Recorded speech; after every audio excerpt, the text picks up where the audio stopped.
Salut Alex, ce mai zici frate? Știu că n-am vorbit de mult, trece timpul peste toate. Arde clipe peste ziua, parcă îngheață peste noapte. Că e frig la mic și în 3 zile face 7.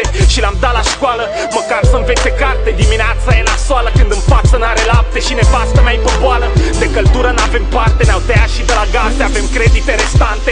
Cu ce au de la muncă, abia mi-ajung de rate. Dar pe lângă bănci și taxe mai sunt toate celelalte. Iar muzica aia am lăsat-o baltă coaie. Nu prea veneau bani să pun vorbele pe foaie. Omul meu Cedric a ajuns pe pârnaie. Am pușcat un cămătar ce venise să-l taie. Că avea bandă, da la fraier și că era o sumă mare. Că pe vremea când cânta pierdea mulți bani frățioare. N-au ținut cont că e legitim apărare. I-au dat ani grei închisoare, că e înjurat cu voce tare.